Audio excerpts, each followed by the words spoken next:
자, 이번 시간에는 벽돌 쌓기 준비에 대해서 해보도록 하겠습니다.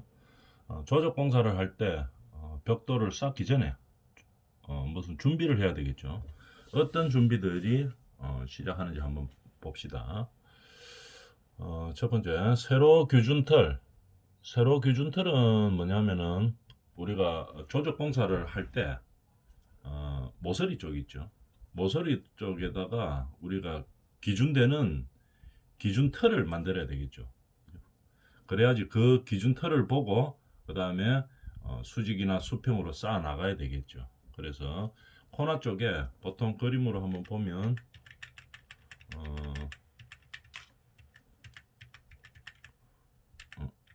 어디 코너 쪽에 수직이나 수평에 기준되는 요 있죠. 지금 요 그림. 요거를 세로 규준 틀이라고 이야기합니다.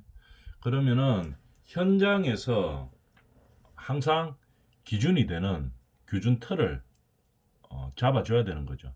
이렇게 보통 만들어서 합니다. 그죠? 근데 요즘에는 뭐가 있냐면 레이저 레벨기가 있죠. 그래서 수직 수평을 레이저 레벨기로 딱 맞추어서 요 모서리 쪽을 먼저 쌓아준 다음에 그 다음에 이쪽 모서리도 먼저 쌓았겠죠. 그 다음에 줄을 당겨가지고 벽돌을 줄에 맞춰서 수평으로 쫙 쌓아주면 됩니다. 근데 레이저 레벨기가 없는 상황일 수도 있죠. 그죠? 뭐 없는 현장일 수도 있고 아니면은 뭐 레이저 레벨기가 외부에서 잘 뭐 사용할 수 없는 상황이 될 때 아니면 옛날에 없을 때는 다 이렇게 세로 규준 틀을 세워놓고 이 규준 틀에 맞추어서 쌓아갔습니다. 그러면 여기 이제 모서리에 있었고 이쪽 모서리에도 있었겠죠. 그러니까 요 세조 기준 틀을 모서리마다 보통 쌓죠. 그래서 쌓아놓고 그 다음에 모서리를 먼저 쌓아놓고 이쪽 모서리도 먼저 쌓아놓고 그 다음에 수평을 맞춰야 되기 때문에 줄을 딱 당기죠. 줄 당겨가지고 줄 맞춰서 이렇게 수평실을 당긴다 이 말입니다. 여기 수평실 이렇게 되어 있죠. 수평실에 맞추어서 조적을 쌓아주면 된다 이런 얘기입니다.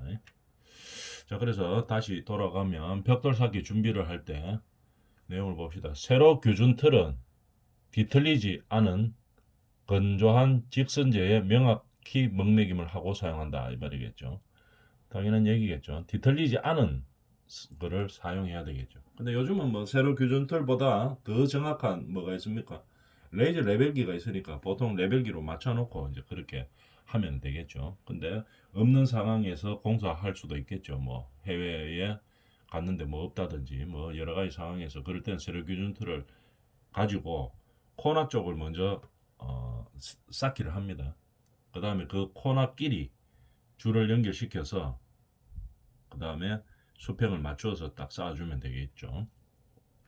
그 다음에 줄기초 연결 범위 바닥 콘크리트에 쌓기면은 작업하기 전에 청소를 깨끗이 해야 된다 이 말이겠죠. 왜 그런가 하면은 예를 들어가 기초면이 있고 그 위에 조적을 쌓게 되면은 청소를 깨끗하게 안 하면은 몰타르가 오염돼 물질 위에다가 이제 붓게 되겠죠.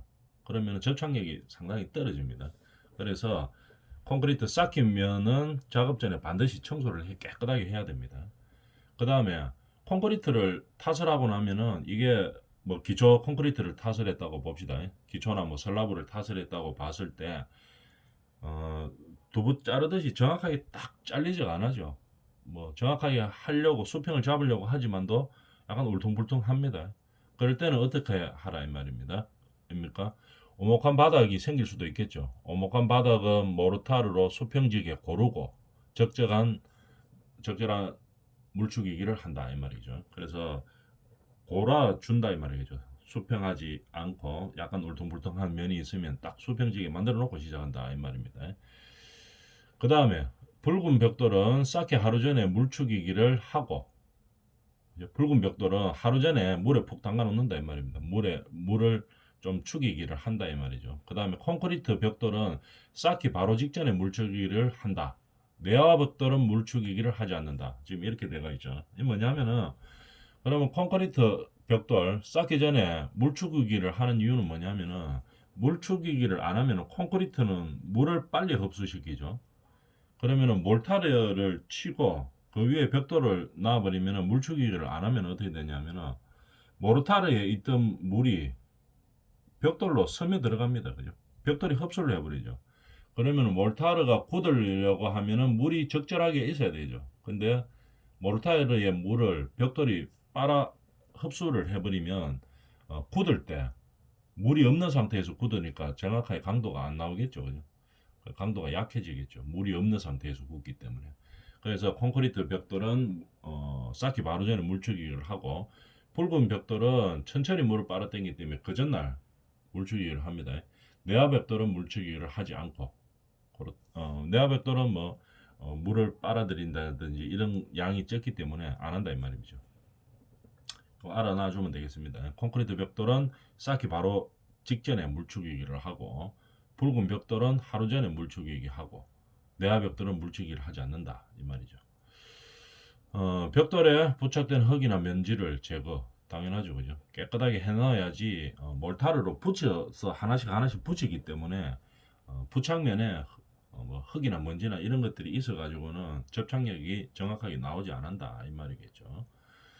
공사를 하기 전에 바탕을 점검하고 바탕면을 점검하는 거겠죠. 그 다음에 정착 철물의 위치를 정확하게 위치시킨다 이 말이겠죠. 정착물들이 있을 수가 있겠죠. 뭐 계고부에 정착물도 있을 수도 있고, 그 다음에 뭐 우리가 벽면에 뭐 여러 가지 뭐 정착 철물들이 있겠죠. 그 위치를 정확하게 파악해가지고 그 위치에 놓고 그 다음에 비껴서 이 구조물을 조적을 쌓아줘야 되겠죠. 그래서 정착 철물의 위치를 정확하게 위치시켜야 되는 겁니다. 특히 뭐 계고부 위치 이런 것들, 창문, 문틀 이런 거 있죠. 이런 것들을 정확하게 위치시켜야 되는 겁니다. 정확한 위치를 비워놓고 먼저 쌓든지 아니면 쌓아 나가면서 끼워놓고 쌓든지 그 둘 중에 하나의 방법을 현장마다 결정해가지고 이제 해줘야 되겠죠. 그죠? 근데 정확하게 쌓으려고 하면은 어떤 게 문틀 같은 거나 창문틀은 어떻게 하는 게 더 좋겠습니까? 쌓을 때 같이 틀 놓고 문틀을 놓고 그냥 동시에 쌓아 올리면 되죠. 조적을. 그러면 좀 더 정확하게 쌓을 수가 있겠죠. 그런데 시멘트 공사를 하다 보니까 문화부나 이런 것들에 시멘트 물이나 이런 게 묻어서 자꾸 더러워지죠. 그죠? 그래서 만약에 문틀을 하고 조적하고 같이 쌓으려고 하면은 비닐로 같은 걸로 딱 포장한 다음에 포장돼서 나오죠. 문틀에는. 그래서 그 비닐가 찢어지지 않게 그 다음에 시공을 해줘야 깨끗한 상태를 유지를 할 수가 있겠죠. 아니면은 아예 조적 공사를 계고부를 띄워놓고 마무리한 다음에 그 다음에 이제 나중에 끼워 넣기를 해주면 되겠죠. 끼워 넣기를 해서 정착을 잘 시키면 됩니다. 벽돌에다가. 요즘은 뭐 우레탄 폼 이런 것들이 좋죠. 그래서 틈새 사춤할 때 잘 할 수 있기 때문에 굳이 뭐 처음에 오염될 거를 감안하면서 뭐 같이 쌓으러 간다 이런 거 안 해도 되기는 되겠죠. 나중에 조적 공사를 다 끝내놓고 나서 그 다음에 뭐 문틀이나 창문틀 이런 것들을 정착시켜도 사춤이 정확하기 때문에 요즘은 우레탄 폼이 있기 때문에 그래서 뭐 나중에 해도 정확하게 나올 수 있습니다. 벽돌 쌓기 전에 이런 준비를 한다는 얘기겠죠. 그 다음에 벽돌 쌓기 순서에 대해서 한번 볼까요? 아까 저 앞에 준비를 그렇게 해가지고 순서를 어떻게 해서 쌓는가 한번 봅시다. 처음에 벽돌 면을 청소하고 청소가 일단 제일 중요하겠죠. 왜? 몰타르에 이물질이 들어가면 안 되기 때문에 그러면 이물질이 들어가면 접착력이 엄청 떨어지죠. 그래서 벽돌면 청소를 깨끗이 하고 그 다음에 물치기를 합니다. 어떻게? 빨간 벽돌은 하루 전에 그죠? 시멘트 벽돌은 쌓기 직전에 그 다음 내화 벽돌은 물치기를 하지 않죠. 이렇게 물추기를 하고 그 다음에 비빔을 한 다음에 요거는 아까 그림 설명했죠. 요렇게 모서리 쪽에 세로 규준틀을 만들어 놓습니다. 그래서 딱 요게 90도겠죠. 딱 90도로 만들어 가지고 하겠죠. 요 규준틀에 맞추어서 모서리 쪽을 먼저 쌓습니다. 모서리가 4개, 집 같으면 보통 사각형이니까 4개겠죠. 4개를 먼저 쌓아놓고 세로 규준틀을 그 다음에 요 모서리 쪽을 먼저 쌓습니다. 쌓고 그 다음에 이 모서리하고 모서리를 수평실을 띄우죠. 그래서 이 실에 맞춰서 쫙 수평되게 쌓아준다 이런 얘기겠죠. 이제 그렇게 하면 됩니다. 벽돌은. 그래서 계속 올라가고 한 층이 다 올라가고 나면 어떻게 합니까? 위에서 슬라브를 이제 벽면 조적 벽에다가 쌓아 있는 내력벽이 되겠죠. 그 위에다가 슬라브를 타설을 하죠. 근데 조적 벽이나 이 뭐 블록 위에는 반드시 뭐가 있어야 됩니까? 슬라브 칠 때 테두리 보가 있어야 되겠죠. 나중에 뒤쪽에 나옵니다. 테두리 보가 뭐냐면 슬라브의 하중을 균등하게 이 내력벽, 조적벽에다가 분산하기 위해서 슬라브 밑에 이렇게 한 뭐 200mm 정도나 300mm 정도 구조 개선 따라 다르겠지만 테두리를 위에를 뺑 돌리가 볼을 다 만드는 거죠. 그죠? 테두리 보 없으면 안 됩니다. 이게 그러면은 잘못하면 균열이 많이 가죠. 뒤쪽에 나오니까 그때 보도록 하고 이렇게 해가 물축이기 금비빔을 하고 그 다음에 어떻게 합니까? 벽돌을 나누죠. 벽돌은 나누기를 잘해야 됩니다. 왜냐하면은 이 벽돌을 하나씩 하나씩 쌓아가야 되기 때문에 이거 좀 많이 놔두고 조금 놔두고 이래가지고 나중에 다시 옮기려고 하면 엄청나게 힘들죠. 그래서 벽돌을 정확하게 개수로 나누어 줘야 됩니다.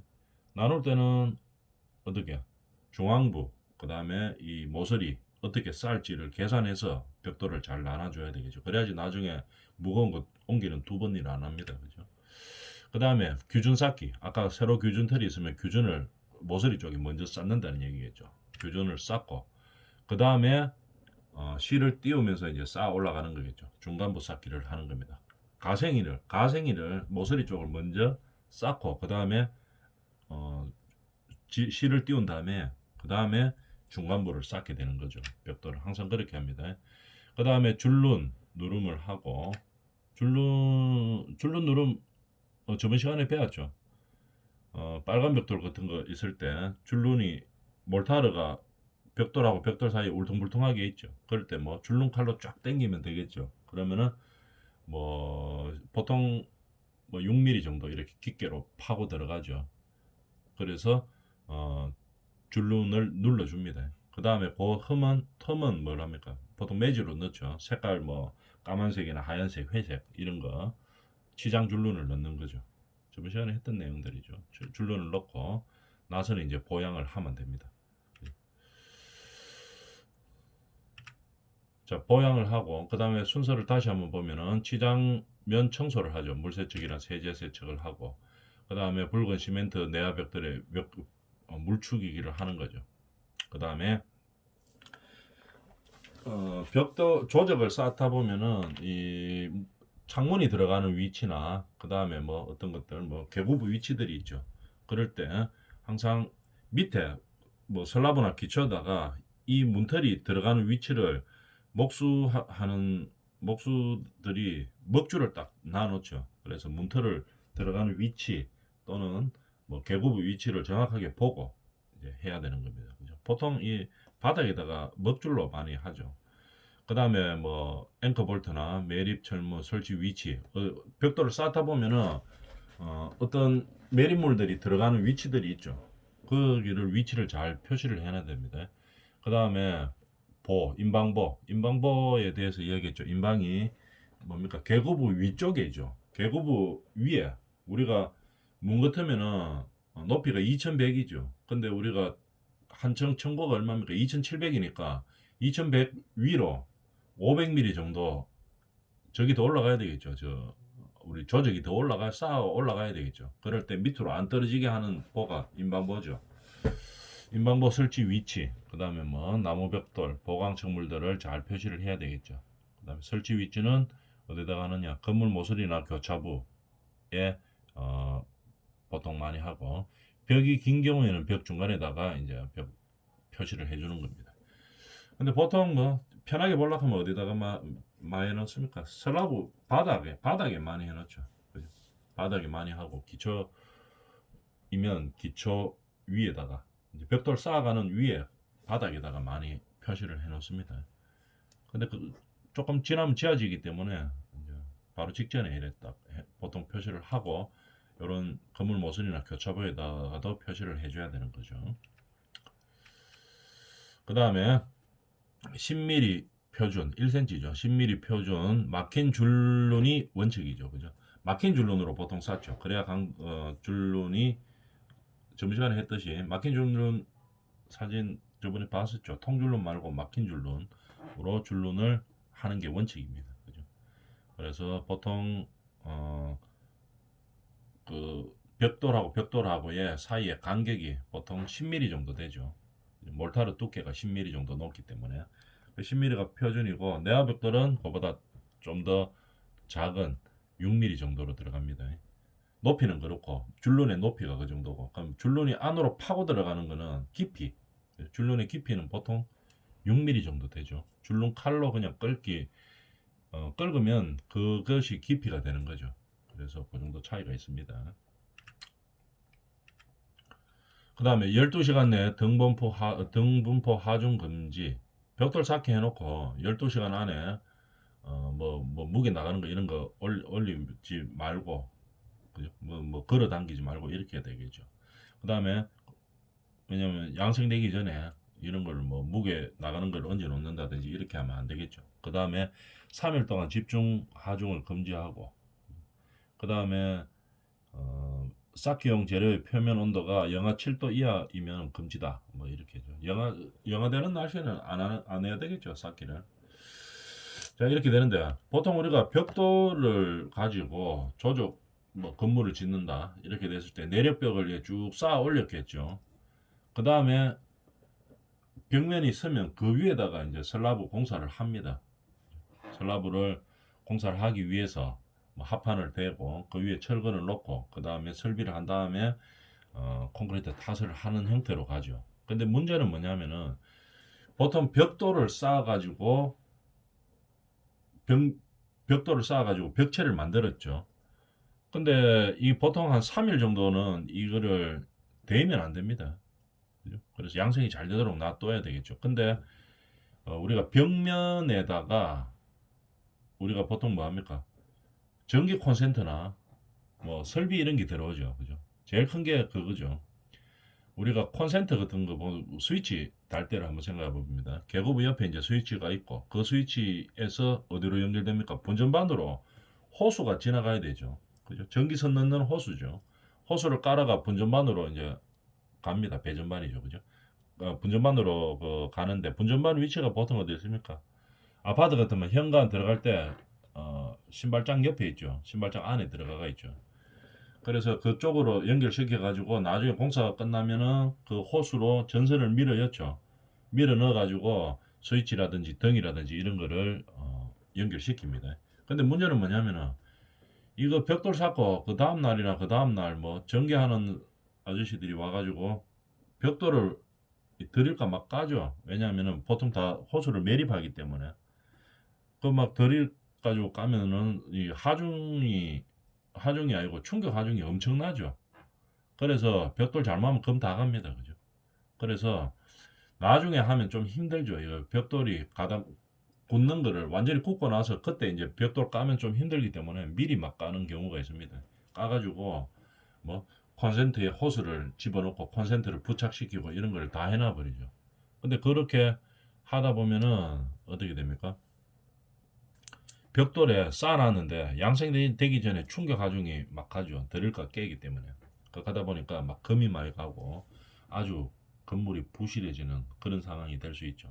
그래서 항상 벽돌을 쌓고 나서는 건물 내력벽으로 하려고 하면은 그 다음에 항상 많으면 많을수록 좋지만 그래도 너무 길게 양생을 시킬 수는 없으니까 3일은 최소한 양생을 시킨 이후에 그 다음에 뭐 소켓나 호스를 벽면에 정착시키기 위해서 뭐 드릴로 깬다든지 이런 행위를 해야 됩니다. 그 전에 하면 이거 잘못하면 금 다 갑니다.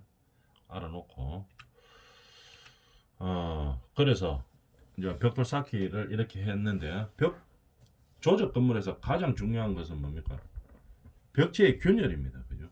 조적이 하나씩 연결돼가 있죠. 몰타르로 연결돼가 있기 때문에 균열이 생기면은 이제 문제가 심각하죠. 제일 큰 문제가 균열입니다. 벽체 균열. 그 벽체의 균열의 원인과 방지 대책에 대해서 한번 봅시다. 그래서 우리가 조적 공사를 하면은 뭐 기사 시험이건 뭐 시험이건 간에 제일 중요하게 등장하는 게 이거죠. 벽체 균열 원인과 방지 대책입니다. 그죠? 왜? 조적 공사는 한 개씩 일체형으로 철근 콘크리트처럼 일체화되어 있는 게 아니고 하나씩 하나씩 다 붙여놓은 거기 때문에 균열이 발생할 가능성이 상당히 높은 거죠. 어떻게 되는지 한번 봅시다. 조적조의 균열은 뭐 어떤 게 나쁜 원인이 있는가 한번 봅시다. 누수의 원인이 됩니다. 예를 들어가 2층짜리 뭐 농가주택을 하나 지었다고 생각합니다. 근데 내력벽이 조적으로 되어 있죠. 근데 균열이 갔어요. 그럼 어떻게 됩니까? 누수의 원인이 되겠죠. 바깥에서 뭐 장마철에 비가 왔습니다. 그럼 크랙 간 쪽으로 물이 스며들겠죠. 균열이 있는 쪽으로 물이 스며듭니다. 그래서 누수의 원인이 되겠죠. 그리고 바깥에서 이렇게 보면은 외관이 아주 불안하죠. 그죠? 구조적으로 불안해 보이고, 그죠? 외관상도 많이 저하되어 보입니다. 이런 그림이 있다고 생각해 봅니다. 조적 건물에서 이렇게 균열이 갔다고 생각해 봅니다. 상당히 불안하죠. 외관적으로도 불안하고 구조적으로도 불안합니다. 그렇게 하다가 이게 건물 본체라면은 이게 비 오거나 이렇게 하면 일로 물이 다 들어가겠죠. 그래서 누수의 원인이 되고 이제 그런 거죠. 그래서 불안감을 구조적으로 불안감을 조성할 수 있다 이 말이죠. 그 다음에 어떤 원인에서 균열이 발생하느냐 이러면 설계상의 원인일 수도 있고 그 다음에 시공상의 원인일 수도 있습니다. 설계는 잘하고 시공도 잘했는데 재료 자체가 불량해서 그렇게 되는 경우도 있겠죠. 그래서 그런 설계상의 원인, 시공상의 원인, 재료상의 원인 이렇게 원인별로 이 균열 원인이 발생 원인에 대해서 알아줘야 되겠죠. 설계상 원인, 시공상 원인, 재료상 원인, 균열 발생의 원인에 대해서 잘 알고 있어야 되겠습니다. 자, 그러면 균열에 대한 피해는 무엇이냐? 아까 이야기했다시피 누수, 그 다음에 소음도 막 전달되겠죠. 크랙이 가가 있으면. 그 다음에 단열성이 당연히 저하되겠죠. 그 크랙 간 사이로 찬 공기가 막 들어오고 따뜻한 너무 또 뭐 여름 붙으면 열기가 막 들어오고 이렇게 되겠죠. 그래서 단열성이 저하가 되는 겁니다. 그 다음에 본체가 우리가 조적 건물은 항상 조적을 쌓고 나면 이게 접착력이 약하기 때문에 반드시 미장을 해줍니다. 안팎으로 미장을 다 해주죠. 내력벽이 된다고 하면은 벽 내부에도 미장을 하고 벽 외부에도 미장을 다 해줘야 됩니다. 그래야지 이 강도가 유지가 되겠죠. 어느 정도. 그래서 미장을 하게 되는데 안에 조적이 균열이 가면은 이 미장을 해놨는 게 미장이 떨어집니다. 그죠? 미장제의 방락 발생이 하는 거죠. 떨어지고 막 그렇게 되는 거죠. 그 다음에 백화 현상도 발생하고 백화 현상은 뭡니까? 시멘트 안에 석회 성분이 있기 때문에 물이 이렇게 묻었을 때 흐옇게 이렇게 끼는 거죠.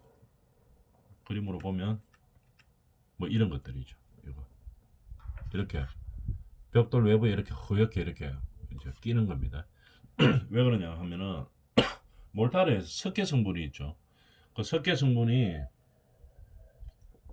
공기에 있는 탄산가스하고 만나면은 하얗게 바뀝니다. 이게 그걸 갖다 백화 현상이라고 이야기하죠.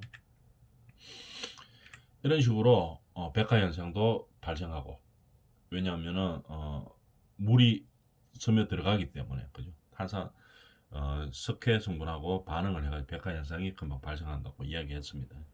그 다음에 창호 및 내부 시설재의 변형을 초래하게 되겠죠. 그죠? 이게 균열이 틀어지면 크랙이 가가지고 틀어지게 되면은 창호나 내부 시설물이 막 틀어지게 되겠죠. 균열이 가가 있기 때문에 그쪽으로 하중이 몰려서 약간씩 처지게 되겠죠. 균열 갖는 쪽으로. 처지다 보면 어떻게 됩니까? 문이 안 열리고 슬라이딩 문 있죠. 샤시 이런 거 문 열려야 되는데 문이 안 열리죠. 그죠? 왜냐하면 크랙 같은 게 발생하면 크랙 쪽으로 크랙이 난 쪽으로 하중이 쏠리게 되겠죠. 그렇게 하면서 약간씩 변형이 일어나죠. 그걸로 무너진다. 약간 기운다 이 말이겠죠. 그러다 보면은 창호도 틀이 딱 수직 수평이 맞아야 되는데 약간 기울게 되겠죠. 그러면은 어떻게 됩니까? 문이 잘 안 열리고 이제 이런 현상이 발생하는 거겠죠. 그 다음에 구조적으로 불안감을 조성할 수 있다는 얘기입니다. 그죠? 뭐 구조적으로는 상당히 불안하죠. 막 금이 가가 있고 이러면. 그래서 균열이 발생하면 이런 피해들이 올 수 있다 이 말입니다. 그러면 그런 균열의 원인은 무엇인가는 어떤 원인이 있다 그랬어요? 시공상 원인, 설계상 원인, 그 다음에 재료상 원인 이렇게 크게 보통 세 가지로 나누죠. 다음 시간에 하도록 하겠습니다.